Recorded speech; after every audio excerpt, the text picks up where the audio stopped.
नमस्कार साथियों। साथियों, हमने पिछली क्लास में डिस्कस किया था गांधी जी के शुरुआती जीवन परिचय, उनके अलग अलग जो योगदान रहे दक्षिण अफ्रीका में। उसके बाद उन्होंने भारत में कैसे अलग अलग योगदान दिए हैं, राष्ट्रवादी आंदोलन चलाए हैं और कौन कौन से उन्होंने आश्रम स्थापित किए उनके बारे में हमने डिस्कस कर लिया था। और साथ ही पैरेलली वो कौन कौन सी रचनाएं लिखते हैं उनके बारे में भी हम बात कर चुके हैं। उनकी हिंद स्वराज नाम की किताब, उनकी सत्य के प्रयोग, उनकी इंडियन ओपिनियन और हरिजन सेवक जैसी अलग अलग जो पत्रिका हैं उनके बारे में हमने डिस्कस कर लिया है। आज की हमारी जो क्लास होगी वो होगी गांधी जी पर प्रभाव के बारे में। साथियों, आपको एक एक चीज के बारे में, एक एक फैक्ट्स के बारे में आपको पता होना चाहिए, क्योंकि असिस्टेंट प्रोफेसर एग्जाम क्या होता है, फैक्ट पे घूमता रहता है। इसमें ज़्यादातर जो चीज़ें होती हैं वो फैक्चुअल बेसिस पे आपसे क्या है, स्टेटमेंट बेसिस पे पूछ लेंगे। फैक्चुअल बेसिस पे ये आपको कहीं ना कहीं यहाँ कथन दे देंगे या उसमें तथ्यात्मक चीज़ें पूछेंगे। तो आपको ज़्यादातर चीज़ों में जो रहना है वो तथ्यों पे ही रहना है। अब उसमें हम कॉन्सेप्ट क्या है हम समझाएंगे उसको, तो उसको आपको अंडरस्टैंड करना है, लेकिन तथ्यों की जानकारी आपको याद रहनी चाहिए। और मुझे सबसे उम्मीद है कि यहाँ पे आप लोग ऑलरेडी कहीं ना कहीं तथ्यात्मक रूप से अवेयर तो हो गए, लेकिन कॉन्सेप्ट से भी अवेयर हो गए। तो हम कोशिश करेंगे कि आपको कुछ अलग से डिफरेंट बातें बताएं। समझिए, सबसे पहले तो आपको ये पता होना चाहिए कि व्यक्तिगत गांधी जी पर जो है व्यक्तिगत रूप से हमारे बहुत सारे प्रभाव देखने को मिलते हैं। कौन कौन से प्रभाव देखने को मिलते हैं व्यक्तिगत और पारिवारिक स्तर पे हम देखेंगे। सबसे पहले तो गांधी जी जो है उनके ऊपर सबसे मुख्य रूप से हमें व्यक्तिगत प्रभाव और पारिवारिक प्रभाव सबसे प्रभावी तौर पे और सबसे शुरुआती तौर पे देखने को मिलते हैं। सबसे पहला प्रभाव जो उनके ऊपर पड़ता है वो पड़ता है माता पुतलीबाई का। ठीक है, माता पुतलीबाई का प्रभाव पड़ता है। ठीक है, तो माता पुतलीबाई का प्रभाव पड़ता है। कैसे पड़ता है माता पुतलीबाई का? क्योंकि ये एक बहुत ही ज्यादा धार्मिक आस्थावान महिला थी। तो आस्थावान महिला होने की वजह से जो भी पूजा पाठ का प्रभाव है, ठीक है, पूजा पाठ है, उसके बाद यहाँ पे हम बात करें तो गीता ज्ञान है, इन सब का उनको बहुत बखूबी से माता पुतलीबाई के माध्यम से क्या है, एक जो एक यज्ञ हवन पूजा पाठ आस्था भगवान के प्रति, वो सब का सब उनको माता पुतलीबाई से सीखने को मिलता है। उसके बाद जो अगला नाम आता है वो अगला नाम हमारा क्या हो जाएगा? अगला नाम हमारा हो जाएगा उनके पिताजी। ठीक है, पिता करमचंद गांधी जी। तो पिता करमचंद गांधी जी जो है वो किस तरीके से यहाँ पे प्रभावित करते हैं? वो प्रभावित करेंगे गांधी जी को प्रभावित करेंगे उनको कर्मठता की तरफ ले जाने में। ठीक है, अपने उद्देश्यों को पूरा करने में, उद्देश्य परक बनाने में। उनको उद्देश्य परक जो शिक्षा है या उद्देश्य परक जो उनका एक प्रकार से अप्रोच है या दृष्टिकोण है, ये कहीं ना कहीं उन्होंने पिता से सीखा था अपने। तो उद्देश्य परक होना, उद्देश्य परक होना। ठीक है, चलिए थोड़ा सा ये एनोटेशन का सॉफ्टवेयर है तो इसमें राइटिंग मेरी बहुत ही ऊटपटांग बनती है, वो उसमें कहीं ना कहीं ये सॉफ्टवेयर ऐसा है, इस वजह से आप इसको इग्नोर करना। आपको मुख्य रूप से बातें समझ में आनी चाहिए। ठीक है, उसके बाद यहाँ पे उनकी जो माँ थी, उनके अलावा धाय रंभा, उनका भी प्रभाव पड़ता है। धाय रंभा उनकी कहीं ना कहीं घर में एक जो है काम करने वाली एक महिला होती हैं जो घर में अलग अलग तरीकों का काम को संचालित करती है। तो माँ के अलावा जो सबसे ज्यादा प्रभाव पड़ता है धाय रंभा का पड़ता है। धाय रंभा का प्रभाव ये पड़ता है कि वो राम नाम के प्रति बहुत ज्यादा क्या हो जाते हैं, प्रभावित होते हैं धाय रंभा से, राम नाम को लेकर के। जैसे धाय रंभा क्या करती हैं, कोई भी बात कहती है तो उसमें वो राम शब्द यूज करती है। तो आपको पता है भगवान श्री राम का जो कहीं ना कहीं उल्लेख है वो गांधी जी हर एक एस्पेक्ट में करते हैं। राम राज्य की बात करते हैं, राम के शासन व्यवस्था की वो उन्होंने उच्चता सर्वोत्कृष्टता की बात उन्होंने प्रतिपादित की है। कैसे आदर्श राज्य को प्राप्त करने के लिए राम राज्य एक बखूबी एक साधन का काम हो कर सकता है। ठीक है, उसके बाद यहाँ पे रामचंद्र भाई उनके कवि जो है, ठीक है, रामचंद्र भाई कवि, ये कवि भी है तो कवि का प्रभाव पड़ा है उनके ऊपर, कवि होने की वजह से बहुत सारा प्रभाव पड़ा है। और लास्ट यहाँ पे एक और लिख देंगे हम यहाँ पे उनके बहुत इंपॉर्टेंट व्यक्ति वो हैं गोपाल कृष्ण गोखले। ठीक है, उनके गुरु जी यहाँ पे कौन है? गोपाल कृष्ण गोखले। तो वो यहाँ पे हम कहेंगे गुरु गोपाल कृष्ण गोखले। तो गोपाल कृष्ण गोखले भी हो गए हैं, है ना, गोपाल कृष्ण गोखले।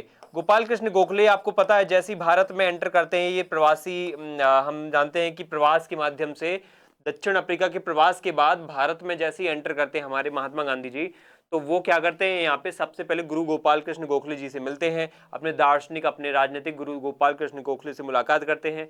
और गोखले जी उनको कहते हैं कि आपको यहाँ पे पूरे भारत का भ्रमण करना चाहिए, पूरे भारत को देखना समझना चाहिए। भारत की जो जो समस्याएं हैं, चाहे वो आर्थिक समस्याएं हों, चाहे राजनीतिक समस्या हो, चाहे स्वराज की प्राप्ति के लिए आप जो राष्ट्रीय आंदोलन करने वाले हो, वो सब समस्याओं का आपको जो बखूबी ज्ञान है वो आपको भारत भ्रमण करने के बाद ही मिलेगा। अब हर एक एस्पेक्ट में, हर एक क्षेत्र में, हर एक स्थान में जाकर के आप समस्याओं को समझोगे, तब जाकर के आप क्या कर पाओगे, यहाँ पे गतिविधियां संचालित कर पाओगे स्वराज के लिए। तो इस तरीके से स्वराज की जो बात है यहाँ पे गोपाल कृष्ण गोखले यहाँ पे इनको समझाते हैं। तो हमने माँ पुतलीबाई के बारे में पढ़ा, पिता करमचंद गांधी के बारे में पढ़ा, धाय रंबा के बारे में पढ़ा, उसके बाद हमने रामचंद्र भाई जो कवि उनके शुद्ध चरित्र और आत्मदर्शन की बात उनसे सीखने को मिलती है। उसके अलावा यहाँ पे गोपाल कृष्ण गोखले, ठीक है, हम जानते हैं गोपाल कृष्ण गोखले का यहाँ पे बहुत ही बखूबी तरीके से एक राजनीतिक जो है ज्यादा प्रभाव देखने को मिलता है। इसके बाद अगर हम यहाँ पे बात करें तो अब हमारी बात आती है किसको लेकर, गांधी जी पर अलग अलग जो है विचारकों के क्या प्रभाव पड़े हैं। ठीक है, सबसे पहले हम यहाँ पे विचारकों के नाम लें और लेखकों के नाम लें। तो यहाँ पे आपसे मैं पूछूंगा कौन कौन से लेखक हैं, कौन कौन से विचारक हैं जिसका प्रभाव पड़ा, क्या आप मुझे बता सकते हो? देखो, कुछ बातें आपको यहाँ पे बहुत अच्छे से पता होना चाहिए। अगर हम विचारकों की बात करें तो वो हैं जैसे लियो टॉल्स्टॉय, जैसे हेनरी डेविड थॉरो, जैसे यहाँ पे हो जाएंगे जॉन रस्किन हो जाएंगे, प्लेटो हो जाएंगे, कुछ मात्रा में अरस्तु भी हो जाएंगे क्योंकि वैज्ञानिकता की बातें वो सिखाते हैं यहाँ पे। तो ये कुछ ऐसे अलग अलग विचारक हैं जिनका प्रभाव यहाँ पे गांधी जी के ऊपर और भी पड़ता है। वो यहाँ पे एक नए तरीके से पाश्चात्य विचारों के संपर्क में भी आएंगे। अभी बचपन में हैं, घर पे हैं, भारत में हैं, तो भारतीय चीज़ों को सीखेंगे, विदेश जाएंगे, विदेशी चीज़ों को समझेंगे, अंडरस्टैंड करेंगे, तो यहाँ पे विदेशी प्रभाव पड़ेंगे। तो सबसे पहले हम यहाँ पे लिखेंगे किनके बारे में, हेनरी डेविड थॉरो। ठीक है, हेनरी डेविड थॉरो जो है वो क्या प्रभाव करें, क्या प्रभाव, सबसे इंपॉर्टेंट बात ये है कि जब हेनरी डेविड थॉरो जो है यहाँ पे गांधी जी कहीं गांधी जी यहाँ पे हेनरी डेविड थॉरो की किताब पढ़ते हैं, कौन सी, on the duty of civil disobedience. Civil disobedience मतलब सविनय अवज्ञा या अवज्ञा करना, किसी चीज को मानने से मना कर देना, तो ये बात है। और यहाँ पे उनकी जो एक किताब हमने पढ़ ली, किताब का नाम है, उसमें जो उन्होंने सविनय अवज्ञा का विचार दिया है, उसमें जो निष्क्रिय प्रतिरोध का विचार दिया है, ये विचार कहीं ना कहीं बहुत ज्यादा काफी गांधी जी की जीवन में बहुत बड़ा टर्निंग पॉइंट, बहुत बड़ा एक गुण साबित होता है। वो पूरे के पूरे आंदोलन, पूरे के पूरे वो जो सत्याग्रह हैं, वो इसी प्रकार की सविनय अवज्ञा को लेकर के, इसी प्रकार के निष्क्रिय प्रतिरोध को लेकर के संचालित करते हैं, इसको साथ में लेकर के आगे बढ़ाते हैं। तो एक बात मैं बोलूंगा कि भारत में अगर यहाँ पे हेनरी डेविड थॉरो की, महात्मा गांधी ने जो बातें कहीं ना कहीं लागू की हैं, उनको स्वीकार किया है, उनको क्रियान्वित किया है, तो वहाँ पे हेनरी डेविड थॉरो जैसे व्यक्तियों का बहुत योगदान है। उनकी किताब का नाम पूछा जा सकता है, on the duty of the civil disobedience, on the duty of civil disobedience. अब इसमें एक बात आई है, सविनय अवज्ञा। सविनय अवज्ञा क्या होती है? ये सविनय अवज्ञा में आगे भी और डिटेल में बताऊंगा, लेकिन यहाँ पे समझो कि जब क्या होता है, राजनीतिक रूप से क्या करते हैं हम, राजनीतिक और आर्थिक रूप से, ठीक है, राजनीतिक कहूंगा और आर्थिक रूप से हम क्या करते हैं, आर्थिक रूप से कानूनों नियमों, ठीक है, कानूनों और नियमों को मानने से मना कर देते हैं, नियमों को मानने से मना कर दें। ठीक है, और कौन से नियम, अवैध नियमों को, ठीक है, गलत नियमों को, ऐसे सब नियम नहीं है, सिर्फ गलत नियमों को मानने से हम क्या कर दें, अवज्ञा कर दें, अवज्ञा, आज्ञा ना माने उसकी अवज्ञा कर दें। तो इस प्रकार की व्यवस्था कहलाती है सविनय अवज्ञा। और ये सविनय अवज्ञा जो होती है, ये होती है एक प्रकार से कैसी, शांति पूर्वक, विनय पूर्वक। कैसी होना चाहिए, विनय पूर्वक होना चाहिए, विनय पूर्वक या शांति पूर्वक होना चाहिए। ठीक है, तो ये बात आप याद रखो, विनय पूर्वक या फिर शांति आधारित होना चाहिए।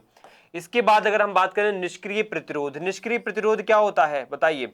निष्क्रिय जो प्रतिरोध होता है, इसमें होता है क्या, इसमें होता है कि जब भी प्रतिरोध करो तो प्रतिरोध में क्या करते हैं हम, प्रतिरोध में हम क्या करते हैं, हम बहिष्कार करते हैं, मतलब प्रतिरोध आखिर होता क्या है, किस रूप में आता है सामने तुम्हारे, तो बहिष्कार के रूप में आता है, विरोध के रूप में आता है, ठीक है, विरोध के रूप में, खिलाफत करते हो, उसमें खिलाफत भी कह सकते हो उसको।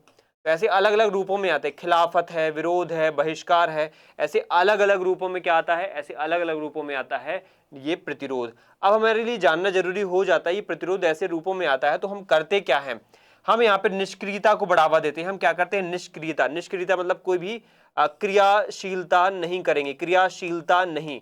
अब बोलोगे क्रियाशीलता नहीं क्या होता है, क्रियाशीलता नहीं मतलब दैनिक जीवन में जो नौकरी वाले काम हैं वो त्याग देंगे। हम अंग्रेजी सरकार की नौकरी नहीं करेंगे, हम अंग्रेजी सरकार के स्कूल कॉलेज में जाने बंद कर देंगे, स्कूल कॉलेज जाना बंद कर देंगे, हम उनकी वस्तुओं का बहिष्कार कर देंगे, हम उनकी वस्तुओं को त्याग देंगे, विरोध करेंगे, छोड़ेंगे, यूज नहीं करेंगे। इस प्रकार की गतिविधियां क्या होती है, उनकी कानूनों को नहीं मानेंगे, उनके कानूनों के द्वारा जो की गई चीजें हैं उनको मानने से मना कर देंगे, उनके द्वारा लगाए गए करों को देने से मना कर देंगे।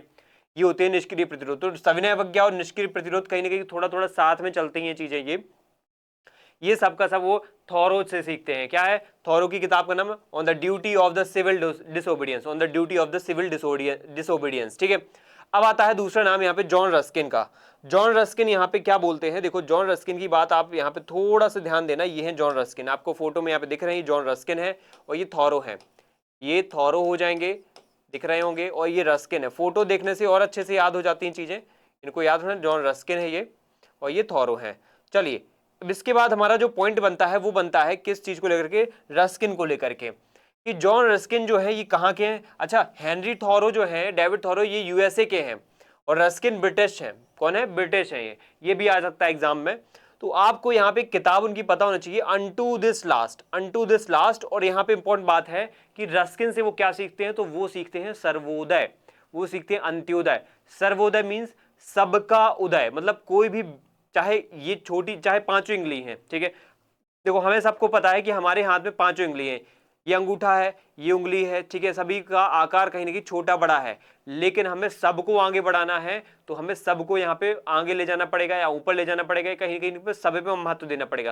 अगर कोई भी उंगली टूट जाती है तो कहीं ना कहीं दर्द सबको होगा, फिर पूरे हाथ को होगा दर्द।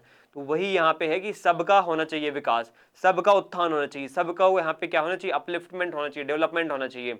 इसके साथ अंत्योदय क्या है? तो अंत्योदय की भी मैं अंतर बताऊंगा प्रॉपर तरीके से आपको, जब राजनीतिक विचार, सामाजिक विचार पढ़ाऊंगा।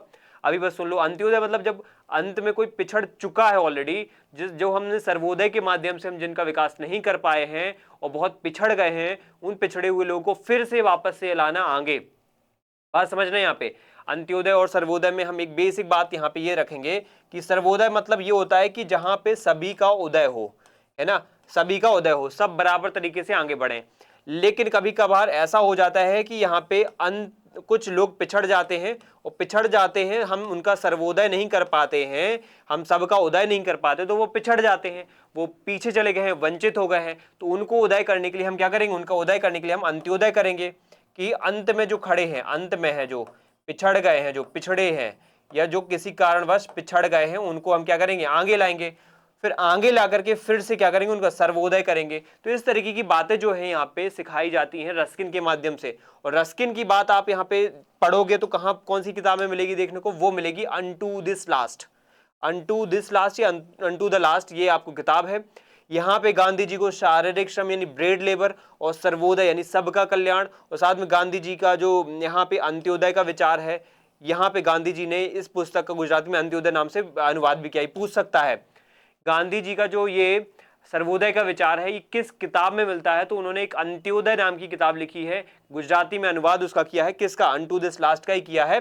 और उसमें उन्होंने अंत्योदय की बात, सर्वोदय की बात, इन शारीरिक श्रम की बात की है। और इसमें जो रस्किन के विचार हैं उनको प्रेरित होकर गांधी जी ने कहा कि वकील के कार्य का भी वही महत्व है जो नाई के कार्य का है। ये स्टेटमेंट आपसे एग्जाम में पूछा जा सकता है कि वकील का काम उतना ही इंपॉर्टेंट होता है जितना नाई का काम, और नाई का काम उतना ही इंपॉर्टेंट है जितना वकील का काम। तो काम की हमें जो क्लास है, जो वर्ग है, वो डिटरमाइन नहीं करना चाहिए। काम की अलग अलग श्रेणियां नहीं होती। काम जो है, काम होता है। अगर उसमें किसी की शारीरिक श्रम लग रहा है तो वो भी काम है, चाहे वो कितना भी बड़ा आदमी कर रहा है, कितना भी छोटा आदमी कर रहा है। काम की एक समानता, एक महत्ता होना चाहिए, एक समता होना चाहिए। इसके बाद जो अगला नाम आता है यहाँ पे, वो आता है लियो टॉल्स्टॉय का नाम आता है। ठीक है, वो किसका नाम आता है? लियो टॉल्स्टॉय का नाम आता है। यहाँ पे इनका याद रखना, प्रमुख विचारकों में अगला नाम मैं बोलूंगा लियो टॉल्स्टॉय। ठीक है, अब लियो टॉल्स्टॉय से ये क्या सीखते हैं? देखो लियो टॉल्स्टॉय से ये क्या सीखते हैं गांधी जी? वो सीखेंगे यहाँ पे कि कैसे हमें क्या करना चाहिए, कैसे हमें यहाँ पे सिचुएशन में, कौन सी सिचुएशन में? एक खतरनाक, एक वॉर की सिचुएशन में, एक युद्ध की सिचुएशन में और एक शांति की सिचुएशन में एक संभलता हुआ व्यक्ति या एक बहुत ही अच्छा व्यक्ति, समझदार व्यक्ति कैसे रिएक्ट करेगा, कैसे प्रतिक्रिया देगा, वो यहाँ पे समझाने की कोशिश की है। लियो टॉल्स्टॉय यहाँ पे बोलते हैं कि अगर एक सिचुएशन है वॉर एंड पीस की, यानी युद्ध और शांति की स्थिति में एक व्यक्ति का क्या कर्तव्य होता है? युद्ध व शांति की स्थिति में, युद्ध व शांति की स्थिति में दोनों का कर्तव्य आपका ये है कि आप अहिंसा को अपनाओ। ठीक है, आप अहिंसा के जो है पक्ष में खड़े रहो, अहिंसा की बात ये करते हैं। तो वॉर एंड पीस में अहिंसा की बात करते हैं।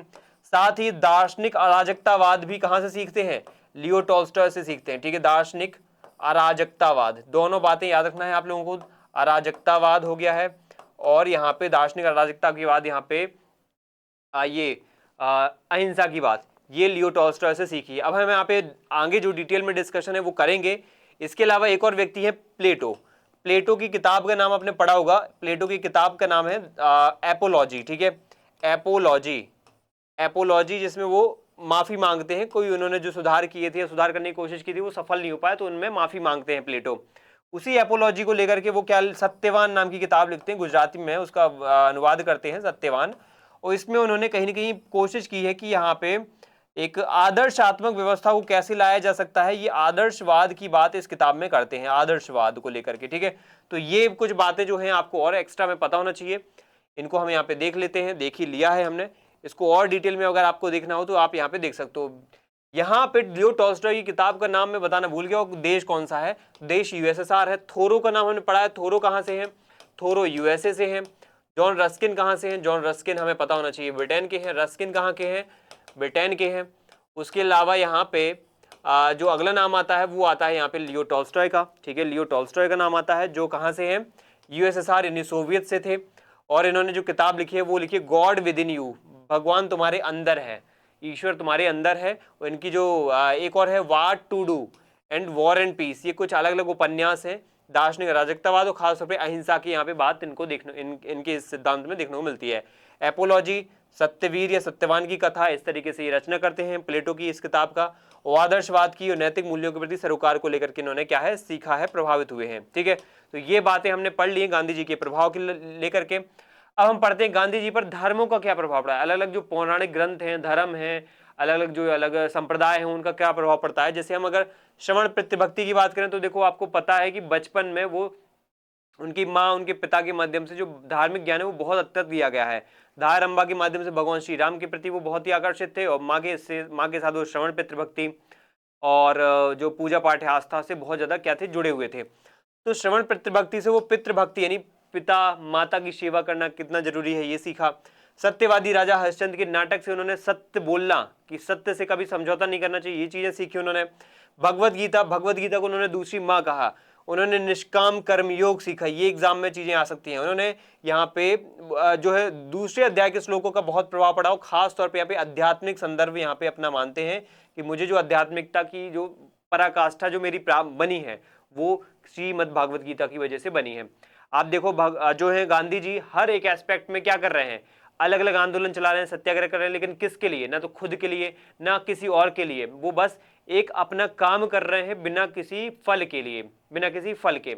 अगर वो कुछ भी कर रहे हो उसमें उनका खुद का स्वार्थ है, कोई परिवार का, कोई अन्य व्यक्ति का, तो यहाँ पे हम कहेंगे काम तरीके से वो क्या है, ये कामिक्षा के साथ या कोई मोह के साथ या कोई लोभ के साथ काम कर रहे हैं। लेकिन ऐसा नहीं है, चाहे दक्षिण अफ्रीका के आंदोलन हो चाहे भारत के आंदोलन हो, हम कहेंगे वो उनके सबके सब आंदोलन क्या है, उनके अलग अलग जो प्रोग्राम है, अलग अलग जो कार्यक्रम है, वो क्या है, निष्काम कर्मयोग का फल है।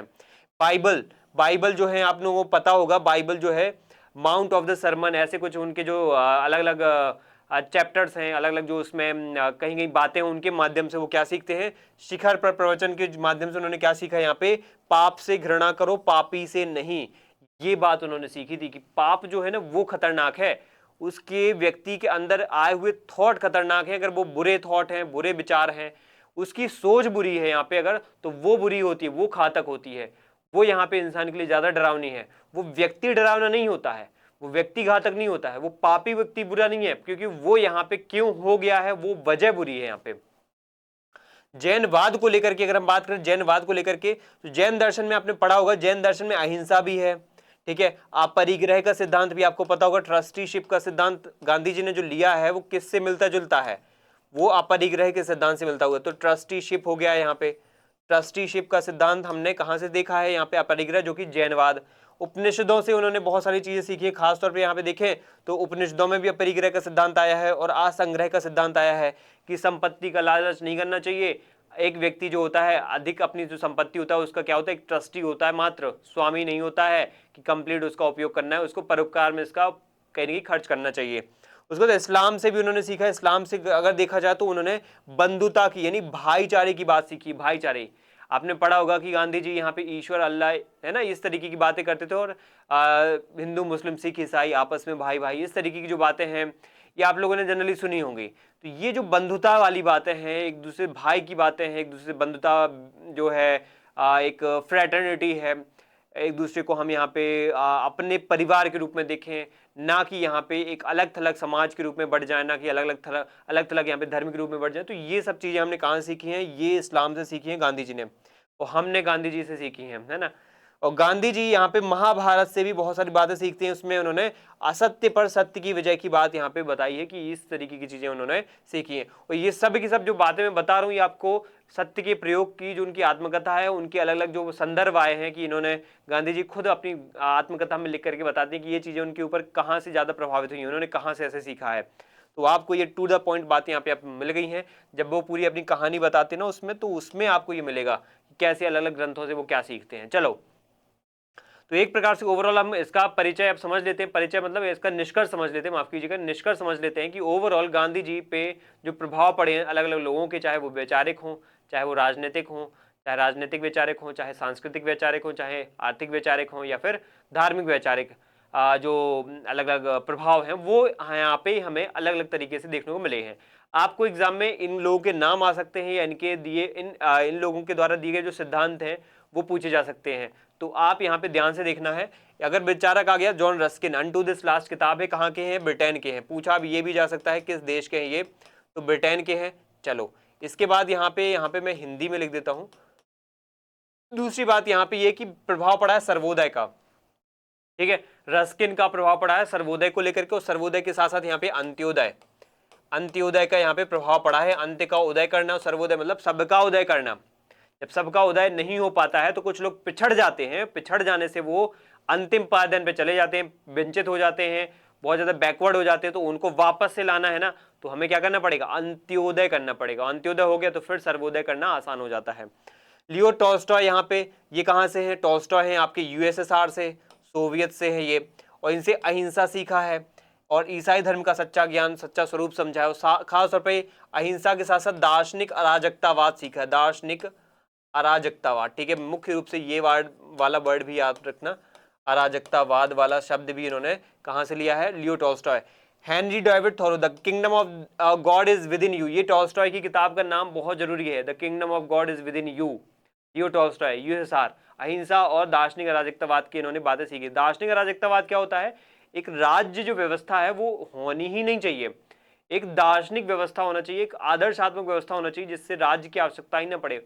वही आगे जाकर के गांधी जी का राम राज्य बन जाता है। खैर, थोरो से क्या सीखते हैं, थोरो से वो सविनय अवज्ञा, सिविल डिसोबीडियंस, ठीक है, आपने पढ़ी हो, किताब का नाम भी है सिविल डिसोबीडियंस से रिलेटेड। तो सविनय अवज्ञा यानी अन्यायपूर्ण कानून को मानना ही बंद कर दो। आप कोई भी कानून गलत बनाया गया, कोई नियम कायदे गलत बनाए गए हैं जैसे रॉलेट एक्ट वगैरह, तो आप उनको मानना ही मना कर दो। कोई कर ऐसे लगाए गए हैं, नमक कर लगाए गए हैं, तो नमक कर को मानने से ही मना कर दो, अवज्ञा करो उनकी, और शांतिपूर्ण ढंग से करो, विनय के साथ करो, सविनय के साथ, शांतिपूर्ण तरीके से। तो ये होगा सविनय अवज्ञा। ऐसा हमें कहीं उपद्रव की अवस्था में नहीं जाना है। श्रीमद् भागवत गीता से निष्काम कर्मयोग, अनासक्त योग की फल की इच्छा नहीं करना चाहिए, बिना कर्म करना चाहिए, बिना फल की इच्छा किए कर्म करना चाहिए। स्थित प्रज्ञता भी इन्होंने सीखा, ये स्थित प्रज्ञता भी आप लोग यहाँ पे लिख सकते हो, ऐड कर सकते हो अपनी नोट्स में। इसके बाद है जैन धर्म और श्रीमद राजचंद्र, यहाँ पे तो यहाँ पे क्या मिलेगा हमें, सत्य अहिंसा की बातें, अपरिग्रह की बातें, और उपनिषद भी आप यहाँ पे लिख सकते हो। उपनिषद से भी हमें क्या मिलता है यहाँ पे सीखने को गांधी जी को, कि वो यहाँ पे अपरिग्रह को सीखते हैं, अपरिग्रह के सिद्धांत को सीखते हैं। असंग्रह की बातें करते हैं, असंग्रह होना चाहिए, एक इंसान को हमेशा संग्रह, इकट्ठा करना, संपत्ति को इकट्ठा करना, इसकी तरफ नहीं भागना चाहिए। चलिए, तो आपको बात समझ में आ गई होगी। इसके अलावा यहाँ पे अब हम पढ़ते हैं गीता ज्ञान को लेकर के, ठीक है। गीता ज्ञान को लेकर के कुछ बातें देखते हैं, उसके बाद यहाँ पे क्या करेंगे, उसके बाद यहाँ पे हम अपने पॉइंट को कंक्लूड करेंगे, ठीक।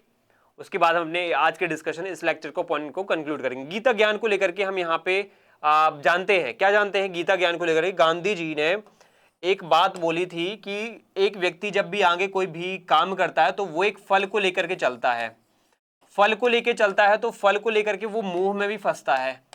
अगर वो फल प्राप्त ना हो तो वो कहीं ना कहीं क्या करता है, फिर उसमें साम दाम दंड भेद जैसी व्यवस्थाओं को अपनाने की कोशिश करेगा। साम दाम दंड भेद कहीं ना कहीं उसको हिंसात्मक भी बना सकता है, उसको और लोभी बना सकता है, उसको और घातक बना सकता है। तो ऐसे में कहीं ना कहीं यहाँ पे जरूरी है कि निष्काम कर्म होना चाहिए, निष्काम होना चाहिए। और निष्काम से सीधा ही एक चीज जुड़ी होती है, वो होती है स्थित प्रज्ञता। स्थित प्रज्ञता क्या होती है? स्थित प्रज्ञता, स्थित प्रज्ञता मतलब क्या होता है? स्थित प्रज्ञता मतलब ये होता है कि एक व्यक्ति अगर कुछ भी कर रहा है तो उसमें वो किसी भी एंगल से, किसी भी आयाम से, किसी भी रूप से, किसी भी क्षेत्र से वो 1% भी यहाँ पे 0.01% भी यहाँ पे ये ना रखे कि उससे जो वो काम कर रहा है उसके कुछ मिलेगा। और यहाँ भी ये भी वो दिमाग में ये ना रखे कि इसका परिणाम उसको नकारात्मक मिलेगा या सकारात्मक मिलेगा।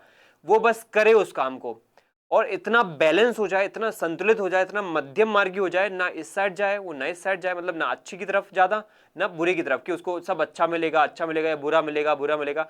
उसको इस बात का नॉलेज ही नहीं होना चाहिए, उसको इस बात का फिक्र ही नहीं होना चाहिए। उसको बस अपने कर्म, अपने लक्ष्य के प्रति केंद्रित होना चाहिए। ये स्थित प्रज्ञता एक व्यक्ति के जीवन में आना जरूरी है, गांधी जी यही बोलते हैं। और यही कहीं ना कहीं आगे जाकर के इस प्रकार से गांधी जी के जीवन पर बहुत बड़ा प्रभाव डालती है। चलिए, ठीक है। अब गांधी जी के जीवन पर एक सबसे खतरनाक घटना वो घटी थी जिसने सबसे ज्यादा प्रभाव डाला है, वो है यहाँ पे पीटर मारिट्सबर्ग की घटना। दक्षिण अफ्रीका में पीटर मारिट्सबर्ग है जो जगह, आपको पता होगा, वहां पे वो ट्रेन में सफर कर रहे थे। ट्रेन में उनके पास प्रथम क्लास के, प्रथम कैटेगरी के, प्रथम श्रेणी के डिब्बे की टिकट होने के बावजूद भी वहां पे कुछ श्वेत या बड़े बड़े जो अंग्रेज अधिकारी हैं वो उनको निकाल के फेंक देते हैं। तो स्टेशन पर हुई इस घटना को जीवन की एक नई दिशा दी और न्याय के खिलाफ लड़ने का भी उन्होंने संकल्प ले लिया। तो 1893 में घटित होने वाली घटना उनके जीवन की एक बहुत बड़ा टर्निंग पॉइंट साबित होती है, और जिस वजह से उन्होंने समझ लिया कि यहाँ पे अब उनको अन्याय के खिलाफ लड़ना ही पड़ेगा। उन्होंने समझ लिया कि मैं तो इतना यहाँ पे जागरूक हूँ, समझदार हूँ, मेरे पास आर्थिक स्थिति भी अच्छी है, तो मेरे साथ हो सकता है, तो बाकियों के साथ कितना बुरा हो रहा होगा। ये बात जब उन्होंने गहराई से रियलाइज की तो वो यहाँ पे अचंभित रह जाते हैं और ठान लेते हैं कि यहाँ पे मैं लड़ूंगा इसके लिए। चोरी और प्रायश्चित को लेकर के यहाँ पे कुछ घटनाएं उन्होंने जीवन में कहीं ना कहीं उनके साथ घटित हुई हैं। कुछ उन्होंने चोरियां कर दी थी, तो उनको बाद में प्रायश्चित होता है गांधी जी को, जब वो कहीं ना कहीं अपने भाई के जो है स्वर्ण कंगन को यहाँ पे जो उसका कुछ हिस्सा चुरा लेते हैं, है ना। तो ऐसे अलग अलग तरीके से वो कुछ चीज़ों को सीखते हैं। उन्होंने एक बार मतलब अनुभव लेने के लिए, प्रयोग करने के लिए, एक्सपेरिमेंट करने के लिए मांस भी खाया था। तो ऐसी चीज़ें वो कहीं ना कहीं दिखाते अपनी मेरे सत्य के प्रयोग नाम की कथा में, कैसे उन्होंने कुछ गलतियां की हैं अपने बचपन में, बाल्यकाल में, वो गलतियां भी वो दिखाते हैं, उनसे सीखते हैं। सबसे अच्छी बात है उनसे सीखते हैं, वो उन गलतियों को वापस से दोबारा कभी नहीं दोहराते, उनसे सीख करके उनको दोबारा एक सबक के रूप में लेते हैं। तो किशोरावस्था में अपने पिता से चोरी की माफी मांगने की घटना हो या फिर अहिंसा का उन्होंने जो अलग अलग पाठ सीखा है, वो सब यहाँ पे बातें आपको देखने को मिलेंगी। तो गांधी जी के ऊपर जो अलग अलग प्रभाव पड़े हैं वो हमने डिस्कस कर लिए। अगर कोई डाउट है, क्वेरी है, तो आप लोग पूछिए। इसके बाद हम पढ़ेंगे अगले लेक्चर में राजनीतिक विचारों और उनके सिद्धांतों का वर्णन। सबसे महत्वपूर्ण, वेरी वेरी इंपॉर्टेंट पॉइंट यही है, इसको हम डिटेल में डिस्कस करेंगे। चलिए, तो अब इस क्लास को हम यहाँ पे रोकते हैं, फिर मिलते हैं नेक्स्ट क्लास में। थैंक यू, जय हिंद।